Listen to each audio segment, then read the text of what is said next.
Under the silver November moon, soul never truly sleeps.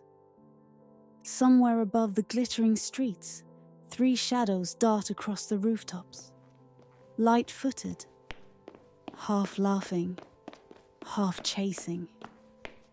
Rumi leads, her blade flashing like reflections of starlight. Behind her, Zoey hums a tune that's equal parts battle chant and warm-up vocal. Mira follows, clutching her gear bag, which still jingles faintly with the remains of rehearsal microphones and glitter tape. Below, the neon glow of billboards paints their faces pink and gold. They aren't here for a concert tonight, though it feels like one. They're hunting a shadow demon, one of the few that slipped through during the last lunar gate. Shoom. The creature darts around a water tower. Clang. Rumi's blade meets steel. Zoey skids beside her. He's fast, she pants, then grins. Almost as fast as my last rap verse. Rumi rolls her eyes. Focus. Mira finally reaches them, breathless.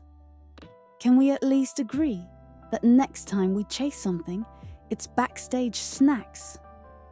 They all laugh, quick, bright, like sparks against the night. The demon whirls again, smoke and shadow forming a vague humanoid shape. Eyes like dull coals. It shrieks, an echo that vibrates through the rooftop rails. Rumi raises her hands. Ceiling formation, positions. The others move instinctively, forming a triangle around the demon. Their enchanted bracelets glow in synchronization, each pulse matched to Zoey's soft humming. On my mark, Rumi whispers. 3, 2. Zoey's in-ear monitor crackles with static. She taps it, muttering, vocal channels lagging again. Then she hums the ceiling note, but instinctively adds her stage training. A vibrato, a big one. The rune circle flickers. The demon's form stretches, twisting into ribbons of light. Rumi gasps. Zoey, what did you just... vibrato mode? The air trembles. A ring of orange gold light spirals open beneath them. Mira stumbles back. Tell me, that's not what I think it is. Zoey's hair lifts in the static wind. Okay, maybe it's a little off-key. Rumi tries to stabilize the spell, but the magic surges. Boom. The rooftop shatters into motes of light. They fall. Down, down through swirling energy and sound, like tumbling through the echo of a broken melody. Suzzie bursts from Zoey's hood with a panicked flutter. Derpy, the great striped tiger spirit, leaps after them without hesitation, his golden eyes wide with protective worry. Rumi tries to control their descent, blades folded close, cape whipping behind her like a ribbon of light. Zoey reaches for Mira's hand and misses, spinning mid-air. The portal hum deepens. Then suddenly, silence. They crash softly into something cold and mossy. For a moment, no one speaks. Only the slow drip of water from unseen stalactites breaks the quiet. Zoey groans first. If this is another dream rehearsal, I quit. Mira sits up, brushing glitter from her sleeve. Definitely not a dream. Unless your dreams smell like old soup? Rumi rises, scanning their surroundings. The air is thick with dim amber light, the walls carved in curves that breathe faintly, almost alive. Every surface glows with subtle veins of gold. In the center of the cavern, resting on a cracked stone altar, sits a single glowing pumpkin. Its surface shimmers with runes, like faintly pulsing heartbeats. Zoey tilts her head. Okay, but why does that pumpkin look like it's judging us? Mira frowns. We're definitely not in Seoul anymore. Rumi steps forward cautiously. No, we're underground. Deep. The energy here, it's old. She lowers her hand near the pumpkin. The glow flickers, responding to her presence.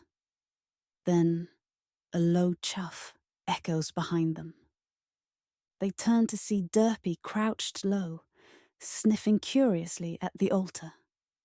His tail swishes once, twice, that familiar mix of strength and comic grace. Zoey whispers, "Derpy, please don't." Too late. He gently bats the pumpkin with one paw. It wobbles. He bats again, more curious now, trying to balance it. The pumpkin rolls, teeters on the altar edge. Derpy's eyes cross slightly as he steadies it with his nose. Then, a chew, a tiny sneeze. The pumpkin tilts, then steadies itself. A burst of glowing dust swirls into the air, painting the cavern walls in warm orange hues. Mira covers her mouth, half laughing. I think Derpy just blessed us. Rumi smirks, but says nothing, watching as faint symbols begin to form on the stone floor. The magic hums louder, and suddenly, a voice, soft and clear, like wind through autumn leaves, fills the cavern. Welcome, hunters. You stand in the realm of the last harvest. A shape coalesces, a tall, gentle spirit made of golden light and drifting vines. Her eyes are kind, but heavy with age. Rumi steps forward. Who are you?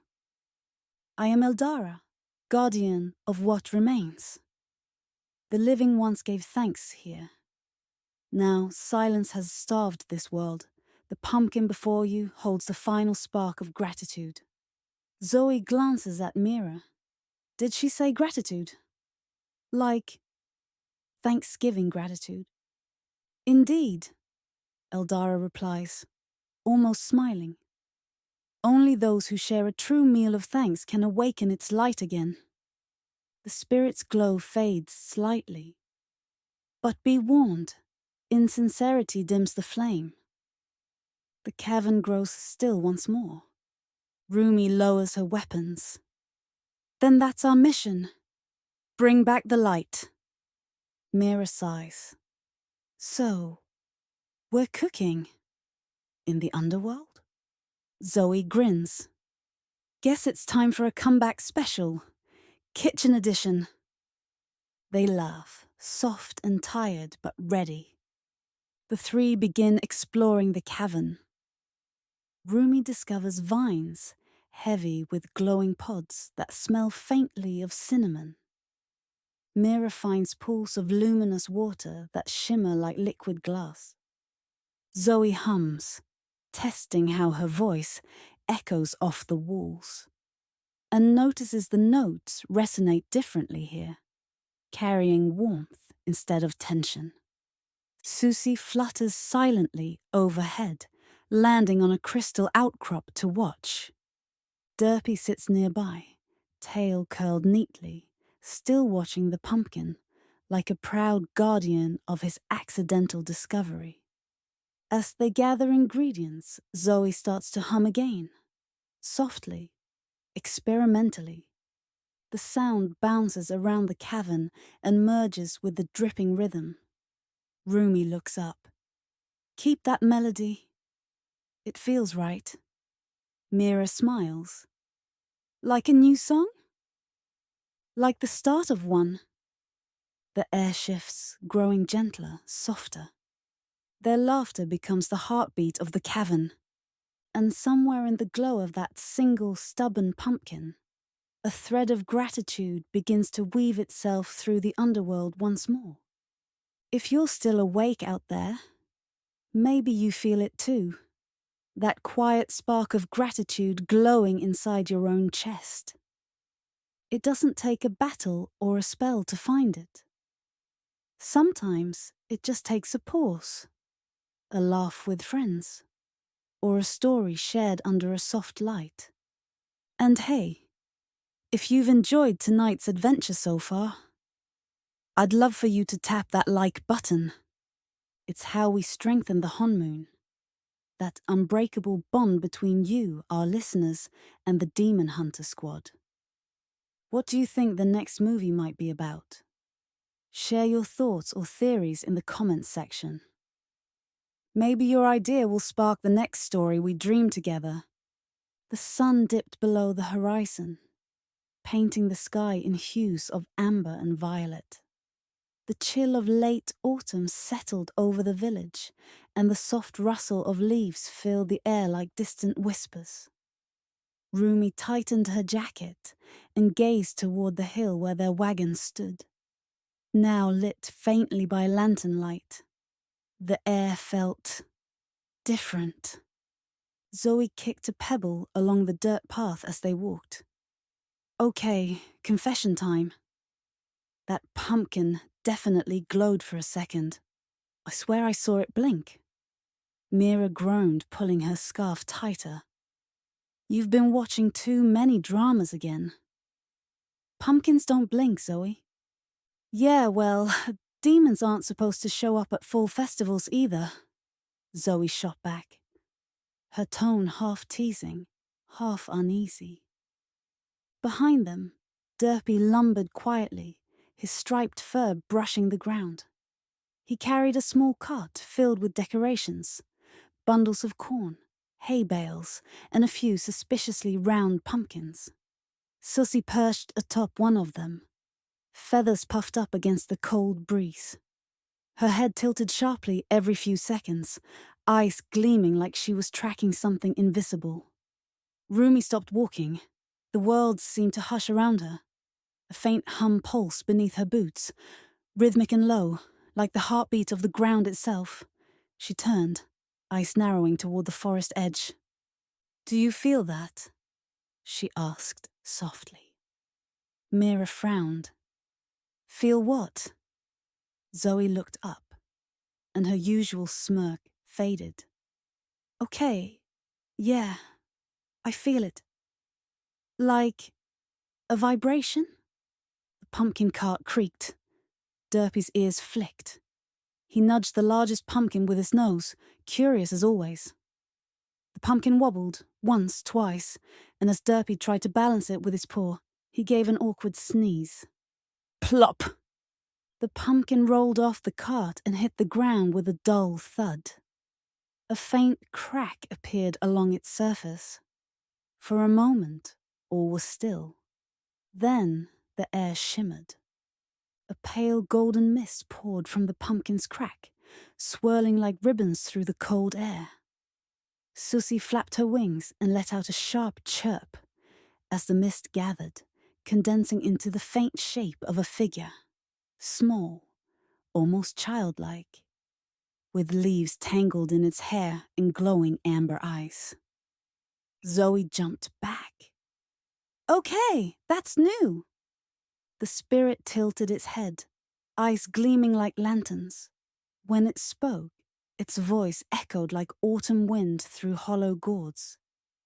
Hunters of harmony, you tread where the harvest heart sleeps.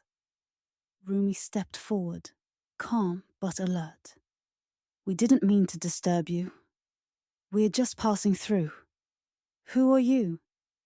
I am the harvest warden, the spirit replied, its tone soft, but carrying ancient weight.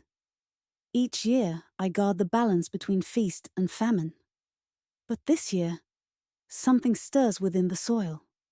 Zoey exchanged a look with Mira. Let me guess. Demons. The spirit nodded faintly, golden light flickering. They gnaw at the roots of gratitude. They twist joy into greed, thankfulness into hunger. If left unchecked, they will spoil the season of thanks. Mira's expression hardened. We can handle them. Just point us to where they are. The warden's form dimmed slightly, its light flickering like a candle in the wind. It is not that simple. These demons hide behind warmth and comfort. They whisper in laughter and linger in shadows of giving. To find them, you must listen beyond sound, feel beyond touch. Rumi glanced toward Derpy, who was sniffing another pumpkin with a mix of curiosity and regret. So, the demons feed off emotions? Gratitude turns sour? Yes, the spirit said, voice echoing faintly now. And tonight, as the village celebrates the harvest feast, they will come to feast too. Zoey cracked her knuckles. Guess we're skipping dinner. Zoey, Mira scolded lightly, though she smiled. You never skip dinner. Fine, Zoey shrugged. Then I'll call it a combat snack break. The warden chuckled softly, an eerie rustling sound, and began to fade, its golden glow scattering like fireflies. Follow the scent of false warmth, it whispered. Only then will you restore balance to the harvest. As the last of the mist vanished, the wind picked up, carrying the faint sound of laughter from the village square below. The girls turned, watching as lanterns flickered in the distance and faint music reached their ears. Rumi exhaled slowly. We'll split up at the festival. Keep an eye on anyone who seems off. We'll regroup at midnight by the corn maze. Mira adjusted her crossbow. And if the demons really are hiding in gratitude? Rumi's eyes gleamed in the dark. Then we'll show them what true gratitude looks like. Teamwork. Derpy let out a low, approving rumble, shaking a few leaves loose from his fur. Suzzie fluttered over to Rumi's shoulder, her head still tilted suspiciously toward the cracked pumpkin, as if waiting for it to move again. The faint glow inside the pumpkin pulsed once more, before finally fading out. Zoey gave it a cautious poke with her boot. Let's hope it stays that way. Mira smirked. You're sleeping on Derpy duty tonight. Zoey gasped. You wouldn't. Oh, I would, Mira said with a grin. As the group packed up their supplies and made their way down the hill toward the lights of the festival, the air around them shimmered faintly again, just for a second. Unseen ice followed from the trees, and the wind carried a faint whisper that might have been laughter. Something was coming. And this Thanksgiving, the feast might not be for humans alone.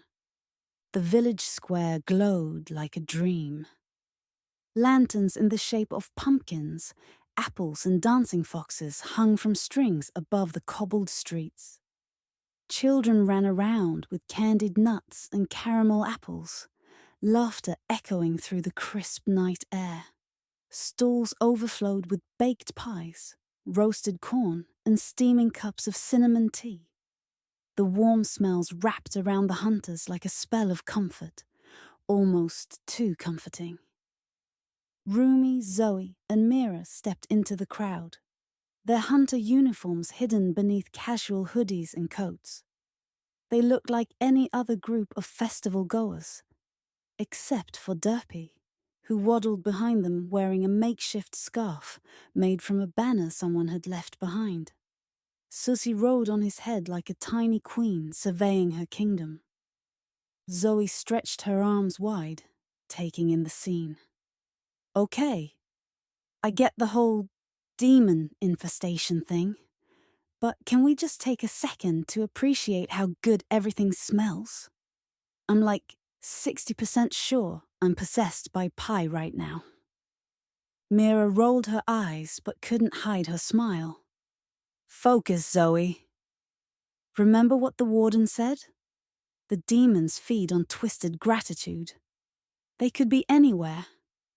Rumi scanned the crowd, her instincts sharp despite the soft music and laughter. There was a rhythm to the joy here, but underneath it, something was off, like a discordant note in a song. Too much laughter in one corner, too perfect smiles at another, the kind of cheer that felt forced. She whispered, split up. Watch the energy around the bonfire and food stalls. Meet back near the music stage in 20 minutes. Zoey saluted dramatically. Yes, Captain Pumpkin Spice. Mira smirked. You mean Captain don't eat anything suspicious? As they parted ways, Derpy followed Rumi, his tail swaying.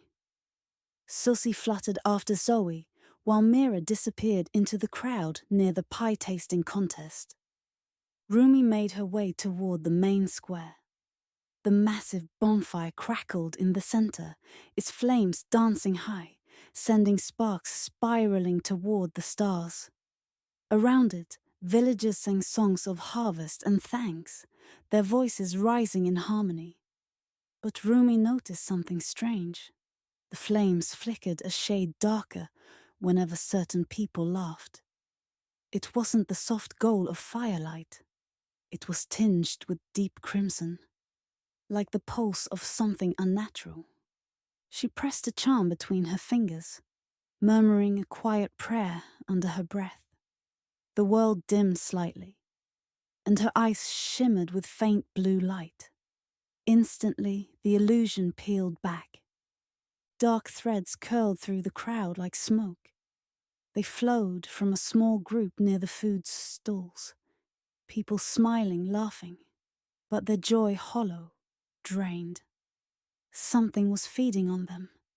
Meanwhile, Zoey wandered through the booths, pretending to sample snacks while keeping her aura sensors active. Suzzie perched on a nearby lamppost, tilting her head. Her feathers puffed as she spotted something. A shadow slipping between people, invisible to normal eyes.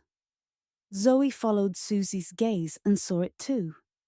A faint silhouette, crawling along the ground toward the bonfire. Oh, Zoey muttered. Creepy shadow worm alert. She darted after it, weaving through the crowd, her bracelet flashing faint blue as she whispered a chant. The shadow hissed, slipping beneath the feet of an unsuspecting vendor. It stretched toward the fire, feeding on the energy of celebration. Then, Mira's voice cut through Zoey's comm earpiece. Zoey, Rumi, check near the pie stand. I think I've found something. Rumi turned sharply, Derpy following close. They found Mira standing near a long wooden table piled high with pumpkin pies. The baker behind the stand was smiling too widely, his eyes dull and unfocused. The air around him rippled faintly, the same crimson hue Rumi had seen in the flames. Zoey skidded to a stop beside them. So, demon disguised as pastry chef? That's new. The baker's head twitched. His voice came out layered, distorted. What's a feast? Without indulgence? The words seemed to ripple through the square. The cheerful laughter dimmed. People froze mid-bite, their eyes glassy. From beneath the table, a mass of black mist poured out, writhing and twisting into a shape. A shadow with glowing eyes and hands that stretched like vines. Greed demon, Rumi said, drawing her twin tonfas. They feed on excess gratitude until it turns into want. Zoey cracked her knuckles, smirking. Then let's put it on a diet. The demon lunged, scattering tables and pies. Mira spun her crossbow, firing a blessed bolt straight into its chest. The impact sent a burst of light across the square, shattering the illusion over the frozen villagers. Rumi charged in, her strikes rhythmic, like dance choreography fused with combat precision. Zoey followed with a spinning kick that sent the demon sprawling into a hay bale. Derpy growled low, tail whipping. He stepped forward and swatted the demon's hand away when it reached for Rumi, knocking over half a table of pies in the process. Zoey groaned. "Not the pies, Derpy." Those were the good ones. The demon hissed, voice splintering into echoes. "You cannot stop hunger. It grows with every heart that wants more." Rumi closed her eyes briefly, steadying her breath. "Then we'll remind them what enough feels like." She pressed her torn fast together, forming a radiant sigil between them. The symbol pulsed gold, flooding the square with light. The shadow writhed, its voice twisting into a shriek before dissolving into thin air. The villagers blinked, dazed but unharmed. The festival music resumed slowly, as if waking from a long silence. Mira exhaled. "One down, how many more?" Zoey brushed pumpkin, filling off her sleeve. "At least one pie's worth of trouble left." Rumi smiled faintly, eyes on the horizon. "The warden said they'd come in many forms. We'll find the rest before the harvest ends." Derpy sneezed again, scattering pie crumbs everywhere. Suzzie fluttered down and pecked one crumb delicately. Unimpressed. Zoey sighed. "Yeah, he's definitely on dessert duty cleanup." The three hunters exchanged a quiet laugh, their bond stronger than ever under the starlit sky.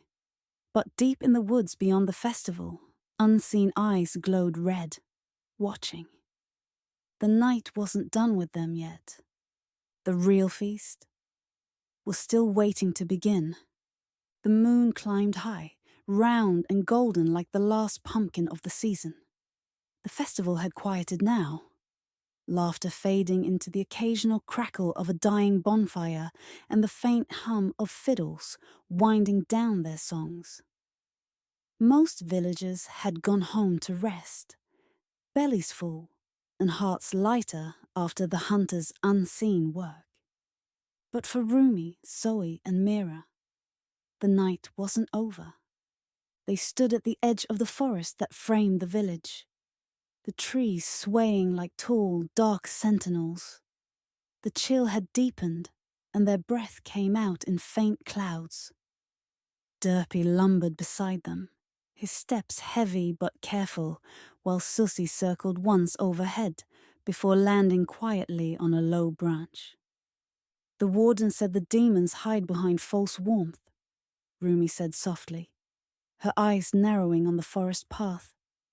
"If that's true, then this is where the real source is." The air feels too heavy. Zoey shivered, rubbing her hands together. "Or maybe that's because it's literally freezing." Mira smirked. "You complain more than you fight." "I fight artistically. Thank you," Zoey replied. "I'm saving my energy for dramatic effect." Derpy snorted, earning a small chuckle from Rumi despite the tension. "Let's move," she said, leading the way into the trees. The deeper they went, the quieter the world became. The air smelled faintly of damp earth and spice, but beneath it was something sour, wrong. The comforting scent of Thanksgiving. Roasted corn, sweet yam, pumpkin, twisted into something cloying, like burnt sugar and spoiled butter. They emerged into a clearing. In its center stood a massive wooden table, impossibly long, covered in dishes that glowed faintly under the moonlight. Perfectly roasted turkey, golden pies, steaming bowls of stuffing. It looked like a feast fit for royalty, except no one was sitting at it. Zoey raised an eyebrow. Okay, haunted buffet. Not ominous at all. Mira frowned, scanning the table. Do you see it? No steam. No scent trail. These aren't real. Rumi nodded slowly. An illusion feeding off memory. It's using the energy of the villagers' gratitude. A lure. As she spoke, the table shimmered, the illusion pulsing as though it had heard her. From the shadows at the far end, a figure rose, cloaked in tattered silk, face hidden behind a mask, shaped like a smiling harvest god. Its voice, when it spoke, was layered and deep, vibrating through the air.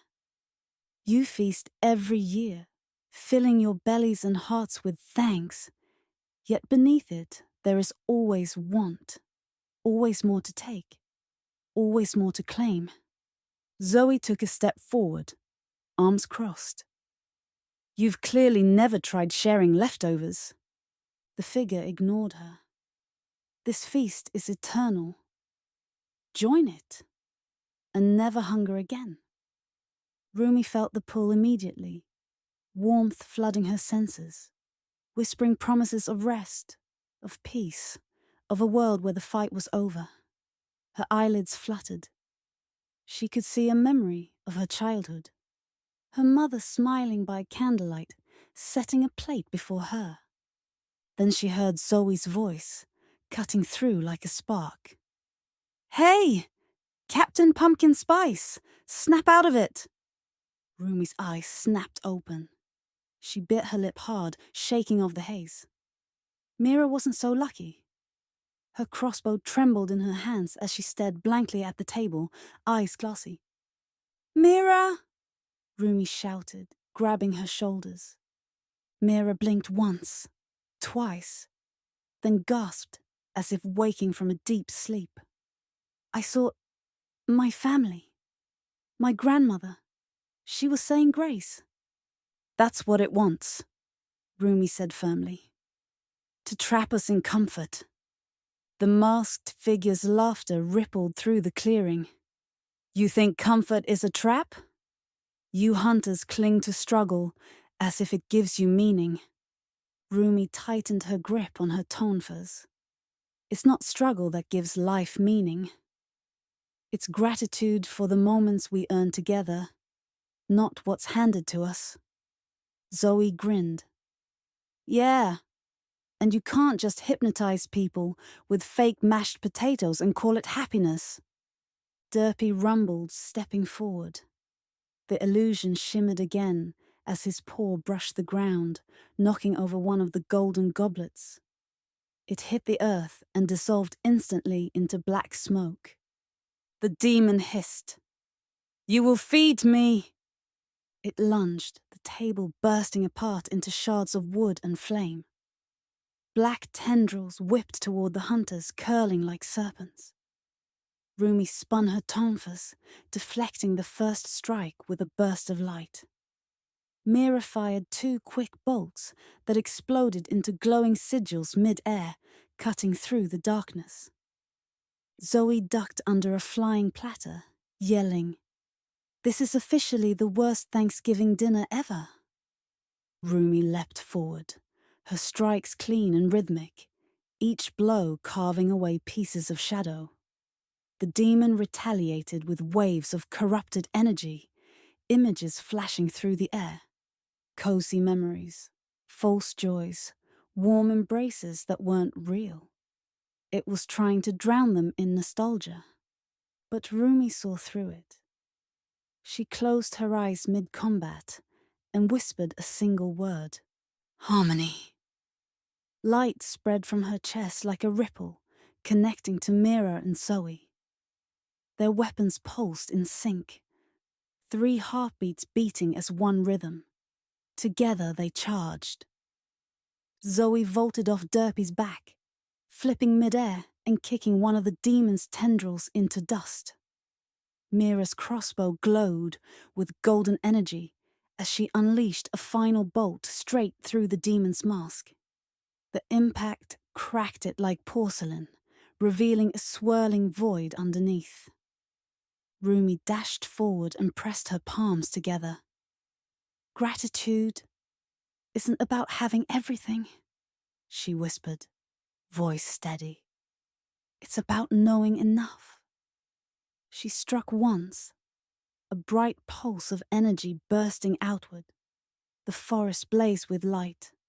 The demon screamed, its form unraveling into threads of darkness that faded into the night. Silence followed. The broken table vanished. The forest's chill eased, replaced by the gentle warmth of true peace. The warden's voice echoed faintly through the wind. The harvest is safe once more. You have sown balance where hunger once grew. Suzzie fluttered down and landed on Rumi's shoulder.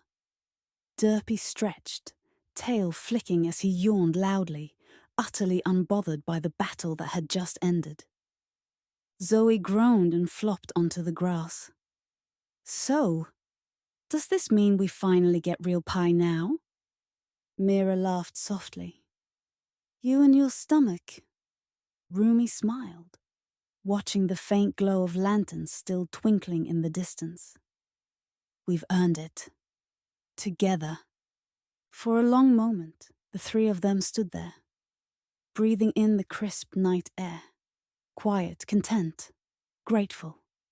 The stars shimmered above them, and somewhere far away, the first rooster crowed, hinting at dawn. As the last of the starlight faded and the gentle hum of the forest gave way to dawn, Rumi looked up toward the sky. Her breath slow, steady, peaceful.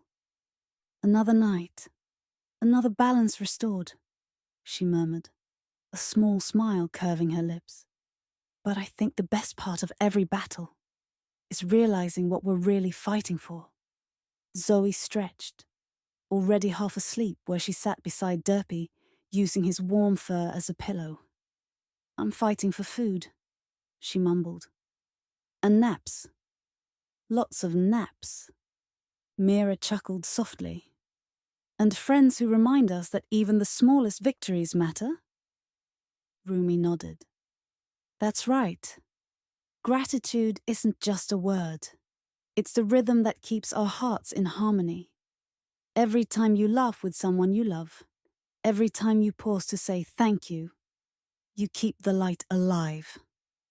For a few quiet seconds, the wind carried nothing but the soft rustle of leaves and Suzzie's faint chirp as she nestled on a branch above them. Then Rumi turned slightly, as if looking toward the listener.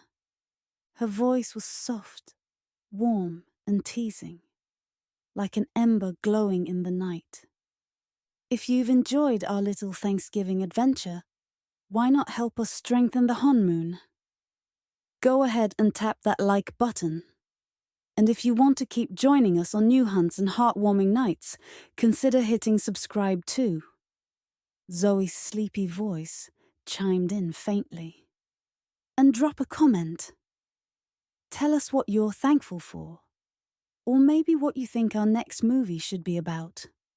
Mira smiled, her tone gentle. Whatever you share, we'll be grateful you're part of the harmony. The wind whispered through the forest one last time. Calm, steady, full of peace. And with that, the hunters drifted into dreams. Good night. Rumi turned to her friends, voice calm but warm. Let's head back. Tomorrow will help with the real feast. Zoey stretched. Yeah, and maybe this time, no exploding pumpkins? Derpy sneezed in response, knocking over a stray gourd with his tail. It rolled down the path with a plonk, wobbling wildly before settling next to Mira's boot. Zoey smirked. I'll take that as a no. The three of them laughed as they walked back toward the sleepy glow of the village. The quiet guardians of harmony, protectors of gratitude. And though no one in the village would ever know what happened that night, the next morning's feast seemed a little warmer, a little brighter, and somehow more thankful than ever. The hunters had saved Thanksgiving and reminded the world that sometimes the greatest power of all was simply being grateful for one another.